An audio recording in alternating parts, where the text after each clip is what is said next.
Astaghfirullah. Bismillahirrahmanirrahim.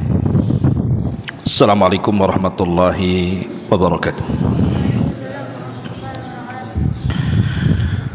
Bihamdillahi wassalatu wassalamu ala rasulillah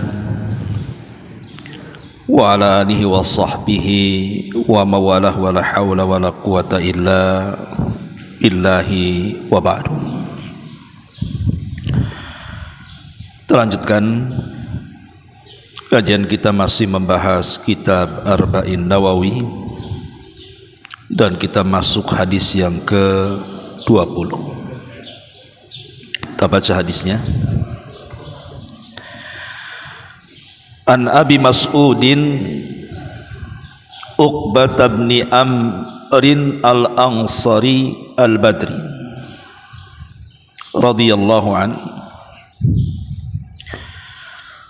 qala Rasulullah sallallahu alaihi wasallam inna mimma adrakan nasa min kalamin nubuwatil ula idza lam tastahi fasna ma syi'ta rawahul Bukhari. Dari Abi Mas'ud Uqbah ibn Amr al-Ansari al-Badri. Kalimat al-Badri artinya Uqbah ibn Amr ini tinggal di Badar, bukan terlibat dalam perang Badar. Dia berkata, Nabi SAW bersabda, sesungguhnya di antara perkataan kenabian terdahulu yang telah diketahui manusia adalah jika engkau tidak merasa malu, maka berbuatlah sesukamu. Hadis ini dikeluarkan oleh Imam Al-Bukhari. Al-Hafidh Ibn Rajab Al-Hambali rahimahullahu ta'ala mengatakan mengenai perkataan dalam hadis ini, maksudnya adalah inna min kalamin nubuwatil ula, sesungguhnya perkataan yang diwarisi oleh orang-orang dari perkataan para nabi yang terdahulu. Jadi ucapan ini sudah diucapkan oleh para nabi yang terdahulu, baik Ibrahim, kemudian Musa, Isa, Dawud, Sulaiman, dan semua para nabi. Mereka mengatakan kalimat seperti ini, dan ini diwariskan kepada Nabi kita Muhammad sallallahu alaihi wasallam untuk disampaikan kepada kita umatnya. Kata Nabi, inna mimma adrakan nas min kalamin nubuwatil ula idza lam tastahi. Kalau engkau tidak memiliki rasa malu, fasna ma syi'ta, lakukan sekehendakmu. Ada cerita menarik di dalam hadis ini. Cerita ini dijelaskan oleh para ulama tentang kisah Al-Imam Al-Qa'nabi dengan Al-Imam Syu'bah. Jadi Imam Qa'nabi itu salah satu murid daripada muridnya Imam Malik. Jadi Imam Qa'nabi itu dahulunya seorang pemabuk,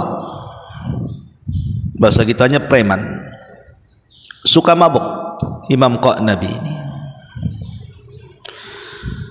satu hari Imam Qa'nabi ini dia sedang mabuk, tiba-tiba ada sekelompok para thalabatul ilmi yang sedang berjalan, di mana di antara para thalabatul ilmi itu ada seorang imam besar ahli hadis namanya Syu'bah ibn Hajjaj.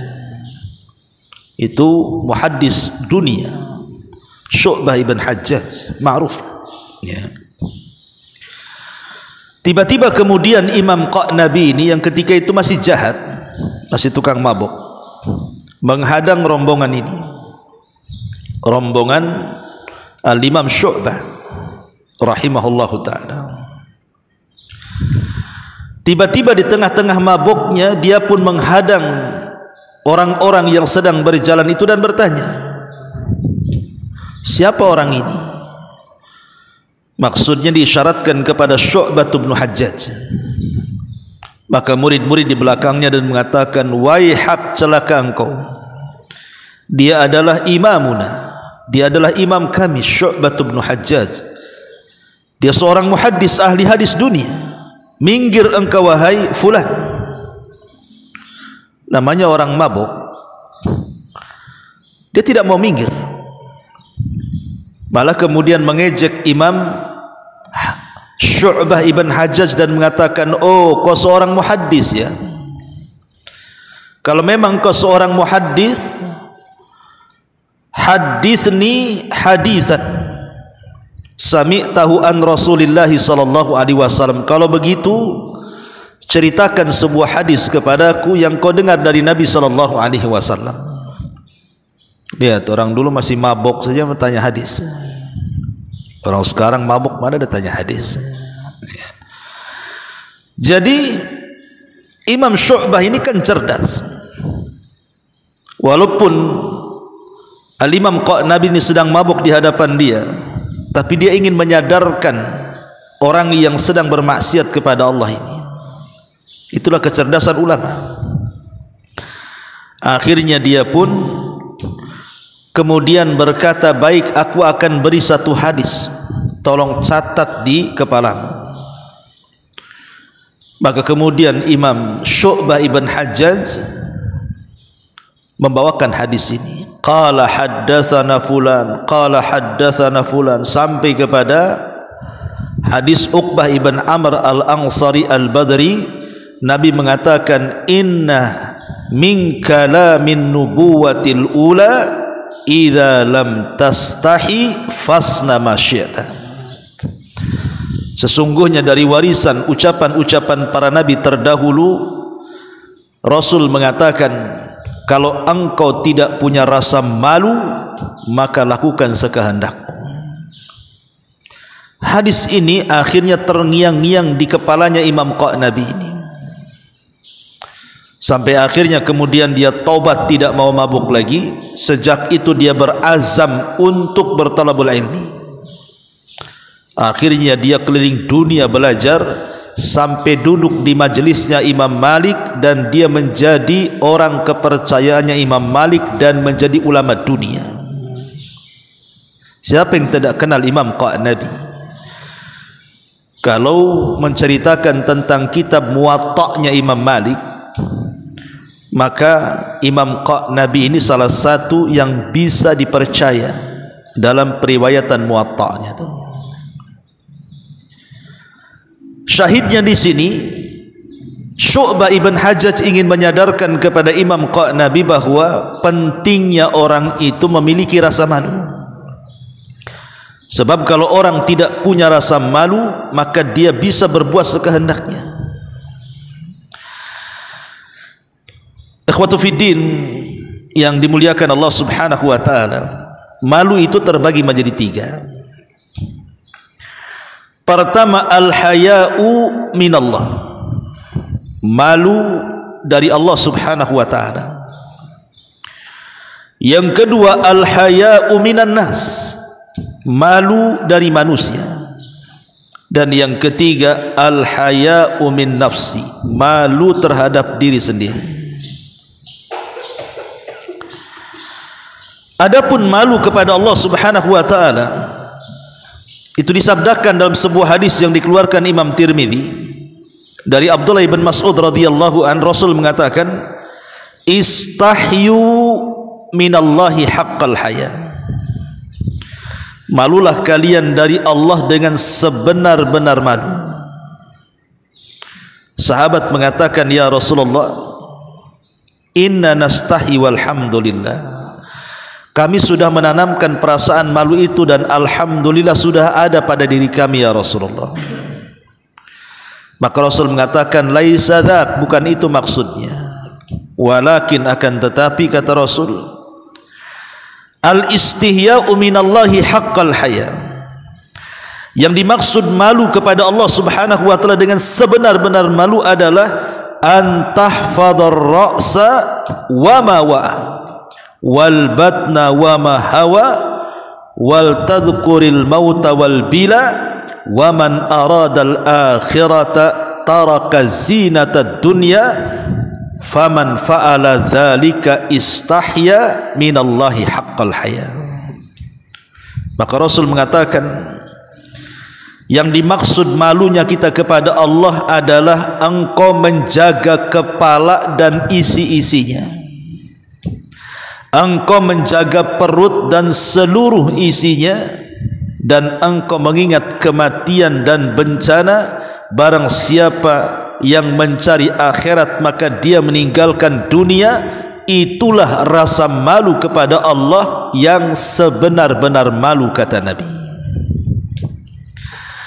Jadi malu kepada Allah Subhanahu wa taala dalam hadis ini ada 3. Pertama, menjaga kepala dan isi-isinya. Namanya kepala ini ada telinga, ada mata, ada mulut, dan ada otak untuk berfikir. Kalau kita merasa malu kepada Allah Subhanahu wa taala, maka jaga pandangan, jaga pendengaran, jaga lisan, dan jaga pikiran. Jangan memandang sepandang-pandangnya, jangan mendengar sedengar-dengarnya, jangan bicara seucap-ucapnya, jangan berfikir sepikir-pikirnya. Artinya ada batasannya. Kalau kita memandang-pandang ke yang halal, kalau kita mendengar-dengar ke yang halal, kalau kita bicara maka bicaralah yang santun, kalau tidak bisa diam. Jaga pikiran, jangan ada pikiran kotor di dalamnya. Itu tanda kepala kita malu kepada Allah Subhanahu wa taala. Ataupun yang kedua kata Nabi, wal batna wa ma hawa. Kemudian yang kedua, jaga perut dan isi-isinya, termasuk kemaluan di dalamnya. Tidak boleh kita ini memasukkan ke dalam perut seisi-isinya. Semua dimasukkan tanpa dipilah mana halal mana haram. Kemudian yang ketiga, senantiasa mengingat kematian dan bencana. Karena dengan itu kita akan ingat akhirat dan berusaha tidak lalai dengan dunia. Inilah 3 perkara. Yang pertama yang dimaksud malu kepada Allah Subhanahu wa taala. Yang kedua, malu dari manusia. Malu dari manusia artinya kita berusaha untuk menjaga muru'ah. Apapun yang menjadi celaan manusia, antum tinggalkan.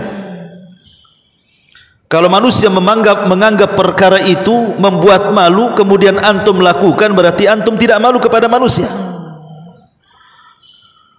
Umpamanya di daerah sini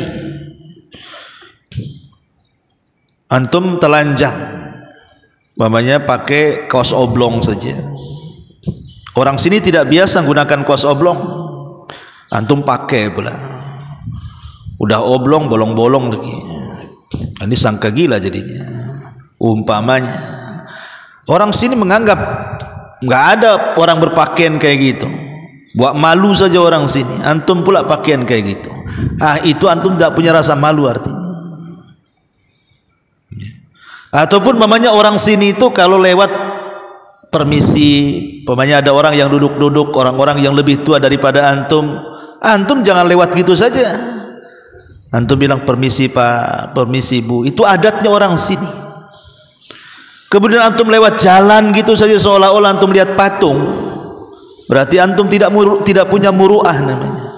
Lah disitulah berarti antum tidak punya rasa malu kepada manusia. Jadi rasa malu kepada manusia adalah menjaga muru'ah, kehormatan. Apapun yang dianggap baik orang sini lakukan, apapun yang dianggap tidak baik orang sini tinggalkan. Itu artinya malu dari manusia, menjaga muru'ah. Dan yang terakhir, malu terhadap diri sendiri. Sampai ada seorang sahabat, Abu Sa'id Al-Khudri kalau tidak salah itu, kalau mandi nunggu malam gelap karena dia malu melihat auratnya sendiri. Tapi bukan berarti mandi melihat aurat dilarang, boleh. Maksudnya ini ijtihad beliau. Tapi saking malunya kepada Allah, maka dia melakukan hal itu dengan ijtihadnya. Ma'asyiral muslimin, ikhwatu fiddin, muliakan Allah Subhanahu wa taala. Dan malu juga ada yang sifatnya jibiliyah. Jibiliyah itu artinya memang hibah dari Allah. Allah telah berikan kepada diri kita sifat itu. Dan itu fitrah.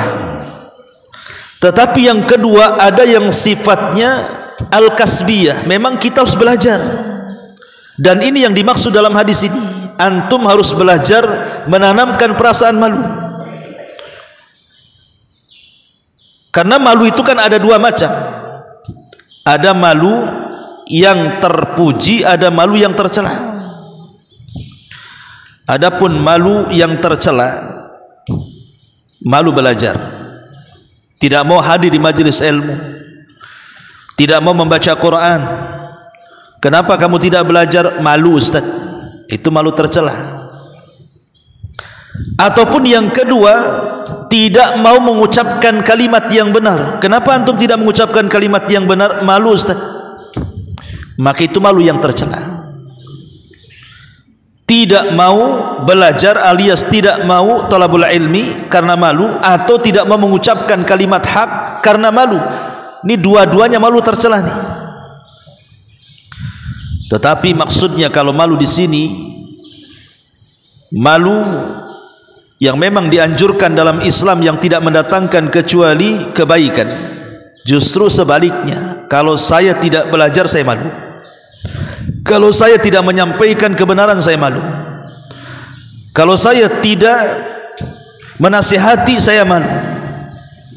Harusnya seperti itu. Itulah malu yang sebenar-benar malu. Dan Nabi SAW menyebutkan tentang keutamaan malu itu sendiri. Pertama, malu itu kunci dari setiap kebaikan. Kata Rasul, al-haya'u kulluhu khairun. Perasaan malu itu semuanya baik. Ya. Yang kedua, al-haya'u imanun. Rasa malu itu bagian daripada iman. Kalau kita memiliki iman berarti harus punya malu. Kalau kita tidak punya iman ya terserahlah. Tapi kalau kita mengaku yang orang yang beriman, maka tanamkan sifat malu itu. Karena Rasul mengatakan, innal haya wal iman, sesungguhnya rasa malu dan iman itu adalah sesuatu yang tidak bisa dipisahkan. Kemudian yang ketiga, al haya'u abhazina. Rasa malu itu adalah perhiasan yang paling mahal yang melekat pada diri kita. Kata Nabi SAW, wa ma kana al-haya'u fi syai'in illa zana. Tidaklah rasa malu menempel pada seseorang, pasti akan menghiasinya. Kemudian yang keempat, rasa malu itu adalah akhlak yang dicintai Allah. Kata Nabi SAW, ketika ditanya apa akhlak yang paling dicintai Allah, al-hilmu wal haya, kata Rasul, sifat lembut dan sifat malu. Kemudian yang kelima, rasa malu itu bisa mengantarkan kita ke sorga. Kemudian yang keenam, rasa malu adalah sifatnya orang Islam. Kemudian yang nomor 7, rasa malu adalah syariat semua para nabi. Kemudian yang nomor 8, rasa malu itu bisa mencegah kita untuk melakukan kemaksiatan kepada Allah.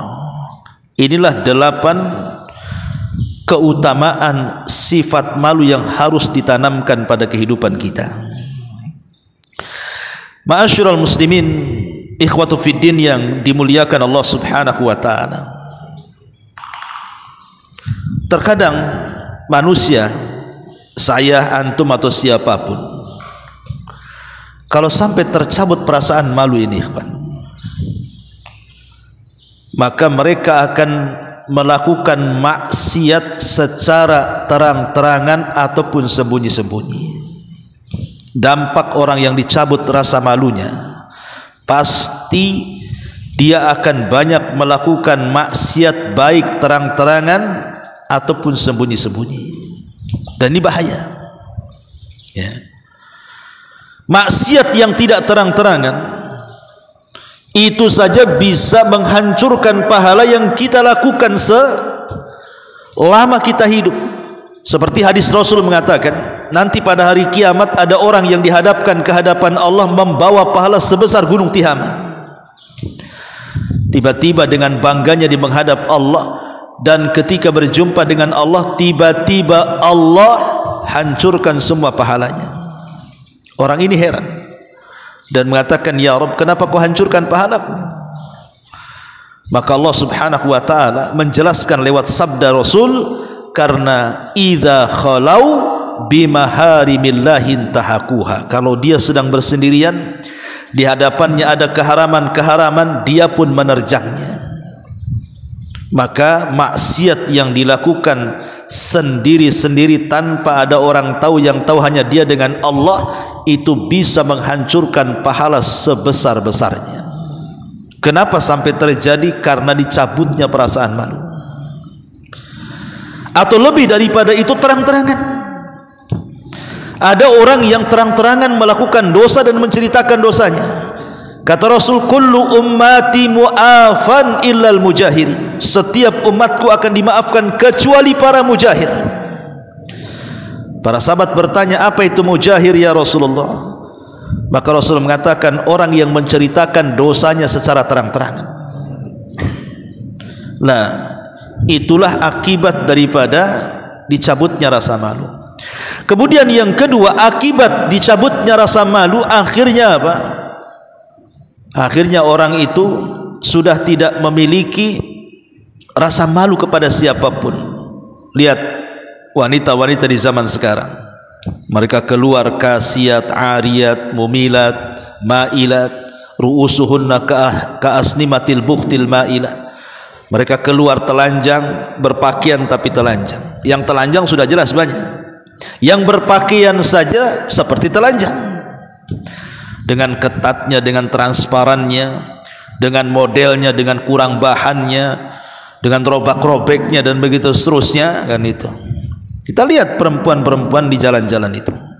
Kenapa mereka bisa melakukan seperti itu? Kenapa mereka tidak menutup aurat coba? Karena hilang perasaan malunya tuh. Enggak punya rasa malu lagi. Bahkan berzinah itu sudah terbiasa di zaman sekarang. Anak-anak sekolah saja sudah berzinah. Na'udzubillah, sampai ada orang hamil di luar nikah, masih SMP, masih SMA. Ini karena hilang rasa malunya. Makanya tidak boleh seseorang itu menghilangkan rasa malu, karena akan mengakibatkan banyak maksiat yang dilakukannya. Ma'asyiral muslimin, ikhwatu fiddin, muliakan Allah subhanahu wa ta'ala. Maka tanamkan perasaan malu dalam hidup kita, karena perasaan ini tidak mendatangkan kecuali kebaikan. Lihat Nabi Musa ketika dia kabur dari Mesir ke Madian. Di Madian dia melihat dua perempuan sedang ngantri untuk mengambil air minum dari sumur. Tapi yang ngantri rata-rata laki-laki, yang perempuan cuma berdua, karena dia punya rasa malu menjauh nunggu laki-laki selesai. Ketika datang Nabi Musa, kasihan dengan dua wanita itu. Akhirnya Musa membantu dua wanita itu mengambilkan air. Setelah dapat air, kemudian wanita ini mengajak Nabi Musa untuk berjumpa dengan ayahnya, dan Nabi Musa membawakan air itu. Di sini dijelaskan dalam Al-Quran bagaimana dua wanita berjalan dengan penuh rasa malu. Dan Nabi Musa juga memiliki rasa malu. Dia tidak mau berjalan di depan dia. Akhirnya dia berjalan di belakangnya. Menunjukkan bahwa sifat malu itu sifat para nabi. sifatnya orang-orang yang beriman, sifatnya orang-orang yang mereka senantiasa beriman kepada Allah dan Rasulnya, maka kita selaku umat Islam juga harus meniru sifat para nabi. Tanamkan sifat malu yang sudah Allah Subhanahu wa taala tanamkan kepada setiap fitrah kita. Makanya hadis ini sangat penting sekali sebagai akhlak bagi kita, supaya kita jangan sampai meninggalkan perkataan malu ini. Lihat ucapan para ulama sebelum kita tutup. Ulama mengatakan khamsun min alamatis syaqawa. Ada 5 perkara alamat celakanya manusia. Kalau ada 5 perkara ini, celaka dia. Pertama, al-qaswatu fil qalbi, kerasnya hati. Susah mendapatkan nasihat, susah dinasihati, susah mendapatkan kebenaran, susah disampaikan kebenaran padanya. Keras hatinya. Ya. Wajumudul aini, matanya susah melinang, meneteskan air mata. Membaca ayat-ayat azab biasa saja, diingatkan tentang neraka dan azab kubur biasa saja, nggak ada takut-takutnya sehingga tidak mau meneteskan air matanya. Kemudian yang ketiga, wakilatul hayai, sedikitnya rasa malu, tidak punya malu. Kemudian yang keempat, warragbatu fid dunya, terlampau cinta dengan dunia. Dan yang terakhir, watulul amali, panjangnya angan-angan. Kalau ada pada diri seseorang 5 perkara ini, keras hati, susah meneteskan air mata, sedikitnya perasaan malu, terlampau cinta dengan dunia, angan-angannya terlalu panjang, celaka dia. Ini salah satunya apa? Qillatul haya, sedikitnya rasa malu. Bahkan Al-Imam Al-Asma'i rahimahullah ta'ala mengatakan, man kasahu thawbul hayai lam yaran nas uyubahu. Siapa yang memakaikan baju rasa malu pada diri kita, maka selamanya manusia tidak mungkin melihat aib kita. Jadi kalau kita mempertahankan rasa malu yang baik, ya, bukan rasa malu yang tidak baik, maka manusia tidak akan mampu untuk melihat aib kita. Bahkan dikatakan Fudail ibn Iyad rahimahullahu ta'ala bahwa rasa malu itu adalah wujudul haibati fil qalbi. Itu bentuk sifat karismatik yang Allah tanamkan dalam hati kita. Jadi orang akan segan sama kita, nggak akan meremehkan kita kalau orang punya rasa malu itu. Tapi kalau orang tidak punya rasa malu, pasti akan dicela manusia, direndahkan manusia, dihina manusia. Apalah orang itu tidak punya malu, sana kemari pakai kolor kayak nggak punya celana saja, kesana kemari pakai singlet kayak nggak punya baju saja, sana kemari ngomongnya asal-asalan kayak tidak punya mulut saja. Nah, nanti orang menghinakan karena nggak punya rasa malu kan. Bahkan dikatakan oleh para ulama yang lain, taraktu dzunuba hayaan arba'ina sanatan thumma adrakanil wara'u. Aku meninggalkan dosa karena rasa malu selama 40 tahun, barulah aku merasakan apa itu namanya wara'. Lihat bagaimana indahnya perasaan ataupun akhlak malu ini. Maka sebagai para talabatul ilmi, maka harus lebih berhak lagi memakaikan baju perasaan malu dibandingkan yang lainnya.